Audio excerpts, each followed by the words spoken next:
বেশ কিছুদিন ধরেই আদালতের দ্বারস্থ হচ্ছিলাম। লাস্ট যে সুপ্রিম কোর্ট থেকে আমরা যে কথাটা বলছিলাম যে গ্রুপ সি এবং গ্রুপ ডি যে পদগুলো, সেগুলো সুপ্রিম কোর্টের অর্ডারের 18 নম্বর প্যারাতে আমাদেরকে সোলেস হিসাবে দেওয়া হয়েছিল। সেই বিষয়টা রাজ্য সরকার মানছিলেন না এবং কিছুদিন আগেই আপনারা দেখেছেন যে রাজ্য সরকার একটা পরীক্ষার বিজ্ঞপ্তি দেয়, যার পরীক্ষা হওয়ার কথা ছিল 24 তারিখ এবং 25 তারিখ।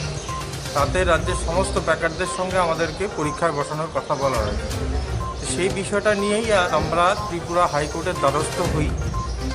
আমাদের কেস নাম্বারটা হলো WBC 317/2021। এই কেসটা আজকে মহামান্য বিচারপতি শ্রী অরিন্দম লোধ মহাশয়ের বেঞ্চে উঠে আমাদের পক্ষ থেকে অ্যাডভোকেট ছিলেন সিনিয়র অ্যাডভোকেট শ্রমিক দেব মহোদয়।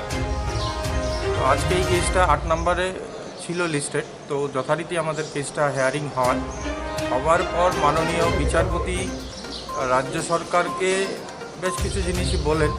যেহেতু কেসটা বিচারাধীন, আমরা ইতিবৃত্তান্ত ডিটেলসে বলতে পারবো না, কিছু আইনি সমস্যা আছে।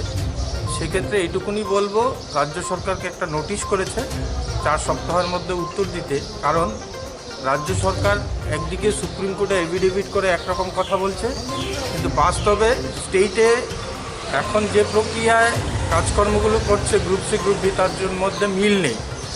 এই যে অমিল, তারই পরিপ্রেক্ষিতে এইগুলো জিনিস আমরা কেস করেছি এবং মহামান্য বিচারপতি রাজ্য সরকারকে নোটিশ করেছে। আমরা আশাবাদী যে দীর্ঘদিনের লড়াই সংগ্রামের ফলেই, আইনি লড়াইয়ের ফলেই সুপ্রিম কোর্ট যে আমাদেরকে গ্রুপ সি এবং গ্রুপ ডি পদগুলোকে সোলেস হিসাবে ডিক্লেয়ার করে দিয়েছে, তাতে আমাদেরকে সরাসরি নিযুক্তি দেওয়ার কথাই বলা হয়েছে। এবং আমরা আশাবাদী যে আমরা সরাসরি নিযুক্তি পাব। তারই জন্যে আমরা আদালতের দ্বারস্থ হয়েছি এবং 4 সপ্তাহ সময় নিয়েছে এই নোটিশের উত্তর দিতে। তো 4 সপ্তাহ পরে কেসটা আবার উঠবে, তখন আমরা দেখব আগামী দিনে কেসটা কোন দিকে যাচ্ছে। তবে আমরা আশাবাদী, আমাদের অ্যাডভোকেট এবং মহামান্য বিচারপতি যে নোটিশটা করেছেন তাতেও আমরা খুশি। ধন্যবাদ। এর বেশি কিছু বলতে পারছি না, যেহেতু কেসটা এখনও বিচারাধীন। নোটিশে কী রয়েছে? যেরকম নোটিশ হয়, কমন নোটিশ, সেটাই উত্তর দিতে বলা হয়েছে। এর বেশি ডিটেলস আমাদের কাছে এই মুহূর্তে কোনো তথ্য নেই।